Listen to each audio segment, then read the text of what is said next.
Hello, welcome to Gene Key Transits with me, Nifa. So we're excited because it's a Leo full moon. We're talking about the energy for the next 2 weeks. Yes, we get a little bit of that beforehand, and this is really the strongest it's going to be. But we're living the process of how this wants to happen, what we want to let go of to be more in our leadership. So that is what we're talking about this week. The in human quantum human design, the gate is 31, the leader. And in the gene keys, it is the shadow of arrogance, the gift of leadership, and the city of community. So it's really this understanding of the difference between kind of without any reference to what our true relationship is with people and the world. That's the shadow. Like if you're not kind of in that awareness of who we really are, so we aren't sometimes as big of an influence as we think we are, but we do have our points of influence. And to me, that's what the gift is helping us to understand. The gift is helping us understand that our energy is unique. Therefore, our path of influence is unique. And when we are truly wanting for that to help people to have their own path, that's true leadership. So, like how we can help others step into that power. And it's a way of in the shadow, it kind of starts out as a way of kind of controlling your environment so that you can have the experience you desire. And so it can be manipulative. Leadership can it is a form of manipulation because you're essentially using your influence to direct the way people just go, you know. So hopefully you're doing that with permission. You're not doing it without them consenting to you doing that. Otherwise it would be um that's where we get the immorality part, or being the arrogant part, right? But there's nothing necessarily wrong of being arrogant per se. There's nothing necessarily wrong with being influential and being the leader in the room. And when we conflict that with having not great intentions, not having any integrity in our leadership, then we're basically not allowing ourselves to come into the fullness of the possibility of what we can do to help others, right? So we kind of have to accept that is part of the dynamic, is that the ability to shift the room, shift people in the room, is part of the reason why we need you to be up there, because not everybody is an understanding that the leader has, right? So if that's you, this is the time. This is your time to share what you know, to share what you know. And it'll be this the rest of the year. We're going to be living this reality of really showing up and talking about what's unique to us and how we see the world. And it's what's on deck this year. So if you thought you were tired of people pontificating before, and then you'll just get more of that. It's not going anywhere anytime soon. And it's for a reason, because we need people to get in wherever that makes sense for them, to whatever leadership, energy, frequency, emotional set, skill set, goal settings, right? Like wherever that is for that, all of us need our leaders, right? In different areas. And that's the beauty of humanity, is that we all have our unique area. So we can pass the baton when somebody with a different set of skills of leadership, of influence, shows up for that set, right? That's why it's so good to honor everybody's way of being. So it doesn't always have to be the flashy person in the room, and it doesn't always have to be the alpha in the room. Again, that's old dynamics and shadow framing, because we think we know by appearance what a leader looks like. Okay. But another, well, I'll go back to the point. The point is that it's time for you. It's time for us to step into our authentic self-expression and the creativity of sharing what comes from us. Okay.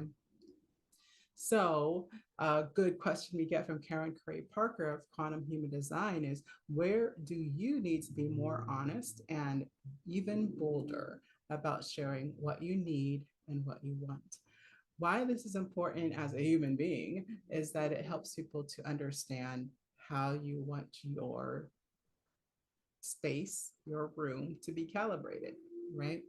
And when we aren't speaking about these things, we might get a lot of things that we didn't ask for and then complain about it.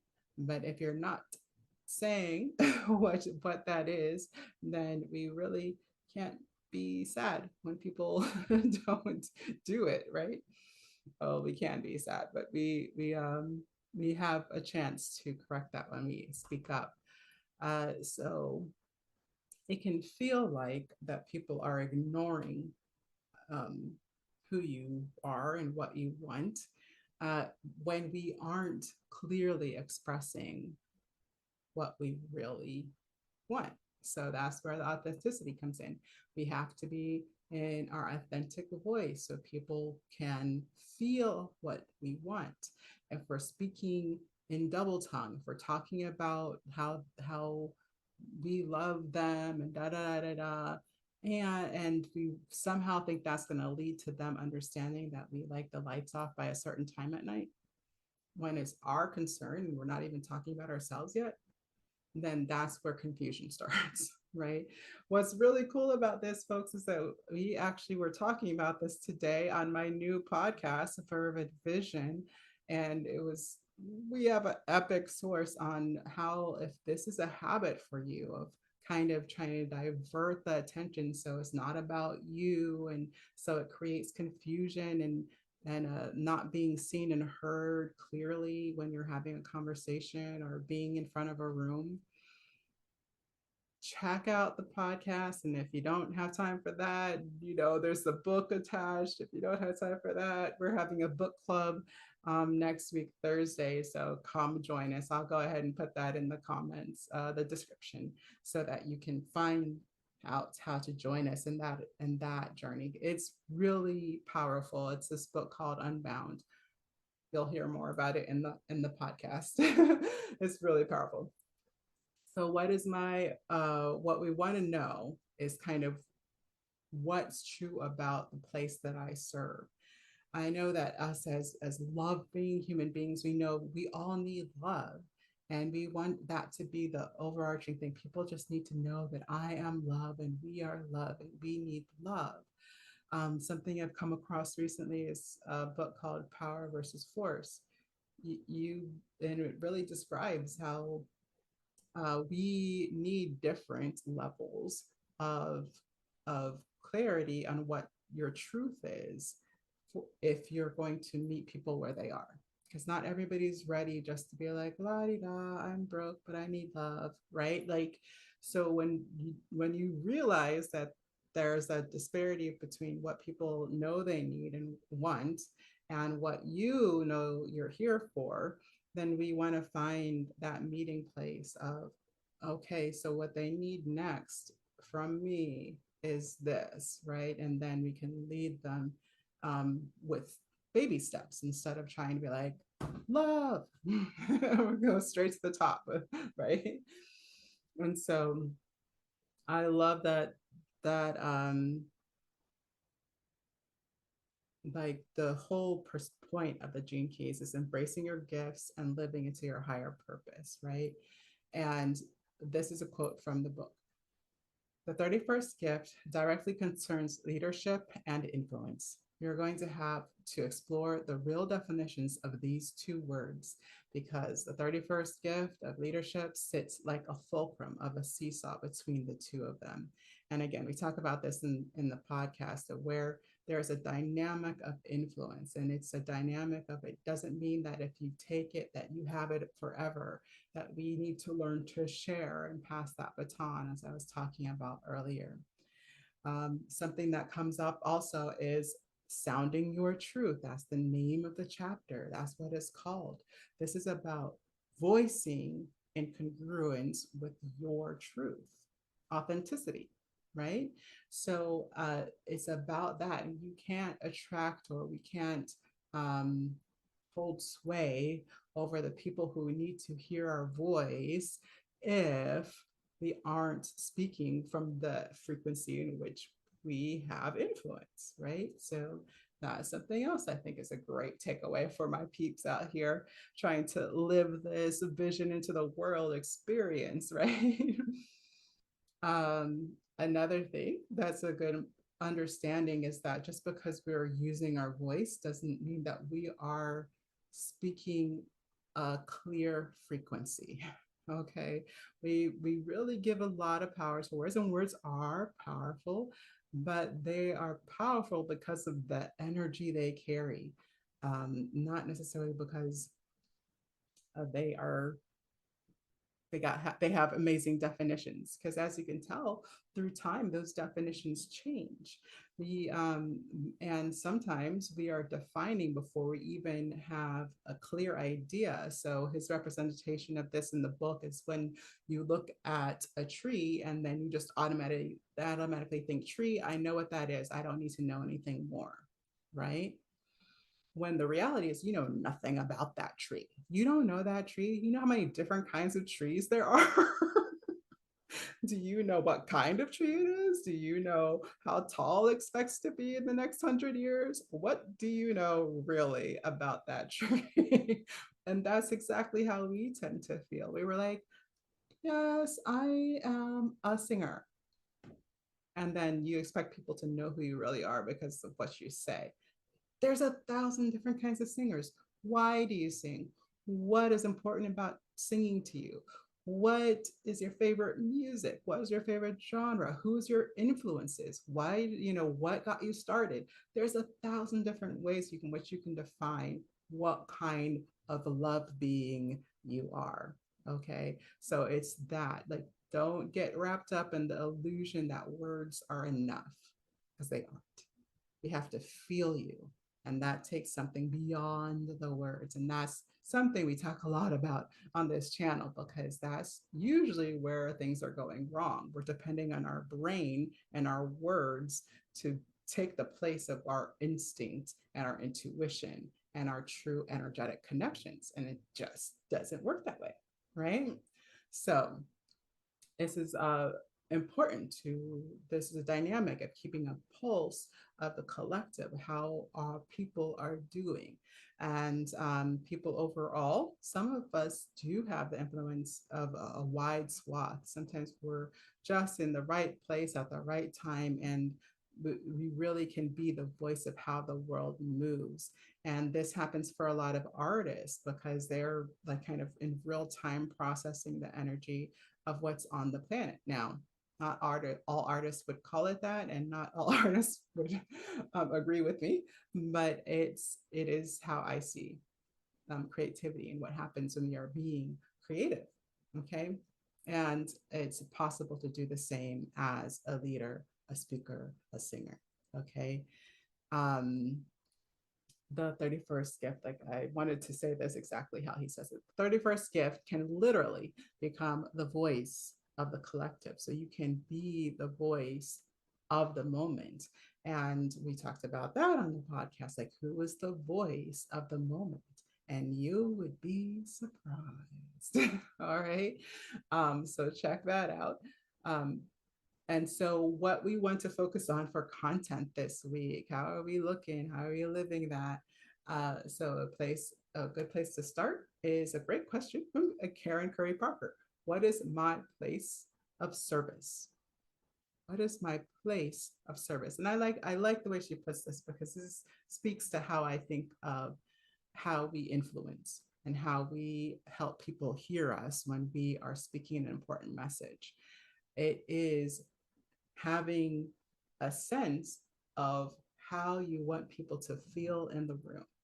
And that is how I think of rooms, how I think of your brand, how I think of what you're speaking, how the speech will go, how the song will go.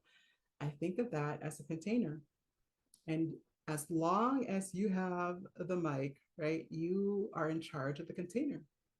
So where is it? Where, what kind of atmosphere? That's why I love artists like Erica Badu, right? Because she is a mood, right? That's the way they're saying it lately. Maybe not lately, but that was happening. So a whole mood, right? That's how I think of somebody who's clear and sharing their intention of a container. That it becomes a whole space as soon as their voice enters into it. Now, there's another influence in energetic dynamic in which you actually don't have to say anything. You can just walk into the room and people will actually shift because of the intention of your energy or where your energy flow is flowing. And that's kind of true for everybody. All of these really are, but some of people more than others, right? And the difference is that once that person that has that gift kind of leaves the room, the strongest point is when they're in the room. When they leave, it may or may not continue to influence them. While that may be true for when you speak or sing as well, the likelihood that it'll stay with them is much stronger. Why? Because of the sound vibration. Once somebody has felt and sensed a vibration of sound in and on their body, it's always going to be part of what their body has experienced. So you can actually say something that people will remember forever. How do we know this? Because we have had spiritual influences in this way. We've had um, leadership influences in this way. Presidential people, people like Gandhi, people like they say something and the world remembers forever, right? And that's the possibility when we are clear with our intention and we speak from this place of vibrational connection, right? So tell people, like, use your voice if you want to do that extra power trip, or you can use the words and just set the intention by your feelings and emotion and tell them what the room looks like where you serve. Are you somebody who's going to just wham, bam, this is the change and it's immediate and it's perfect and it's now, right? Like, is that the energy? Is it, um, we are in a place of transformation. And I appreciate that you've taken this time to live into the greater you. Two completely different energies, right? Like, what does it feel like in your room? That's a place to start. Tell people and enact it when you are sharing. Okay. And then who do I serve? So this one, woo, something familiar. All the marketing people to ask you, who do you serve? This does not have to look like a niche, folks. I know it kind of, the niche people of the world believe that everything's a niche. But I prefer Julia Segi, who calls it a universal, I should call it universal something. So basically, she brings in all the aspects, and there's kind of a primary reason, though all those aspects of how you serve or who you serve plays a role. And I think that's where we're looking for when we're looking for something to actually say. Because again, if we only say, well, I'm looking for all people who need love, that is not specific enough. It's not. Like, so, like, what kind of people who need love? People who are having changes, big changes, they're having a hard time with. What kind of people that have had been hurt recently and they need somebody to nurture them in this hurt? Like, what kind of, where are they? Where are they coming from? What do they want?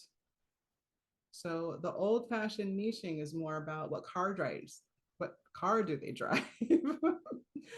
What watch are they wearing? What house do they live in? Right. So that's the old way of niching. That is weird, guys. It just is. It's weird.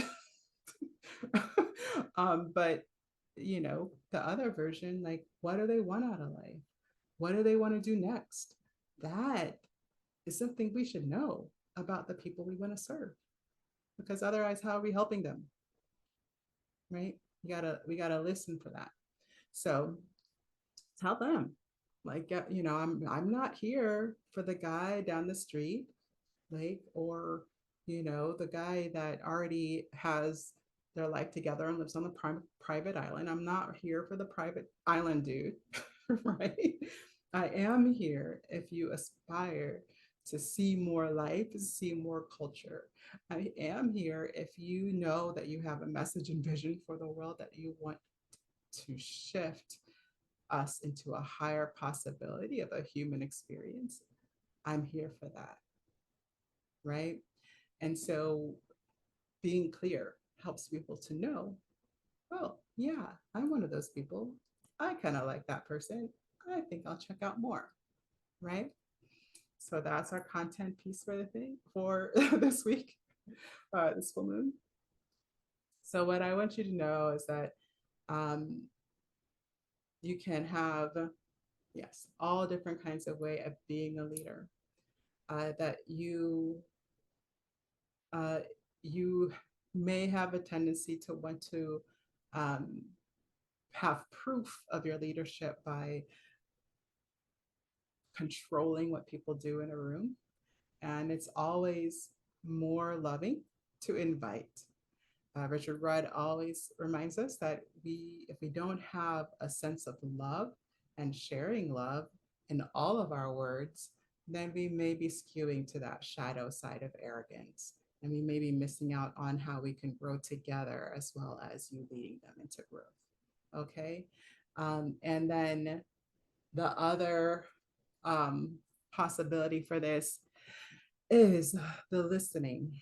A true leader listens, and we need, and it really takes a heartfelt listening here. The channel completion, so not the programming partner, so not the opposition, but the channel completion is the number 7, right? So Gene Key 7, that is the shadow of division, the gift of guidance, and the city of virtue. Okay, that is a whole different level of listening and leading because of what you hear and understand in your knowingness and your felt knowingness of those people that you're here to guide. So always remember that that's why you are such powerful leaders. So no matter how you compare to the fanciest leader in the room, our our strength, at least the people that usually come around me, our strength is our ability to really truly feel people and truly want the best for them and truly want the most empowerment possible for them. So go out, have an awesome couple weeks. Tell people about how awesome your heart is, and I will see you on the next one. Thank you so much for coming by. I appreciate you being here. And if I don't see you in chat on YouTube, then I'd love to see you at one of my events. Check my links in the comments.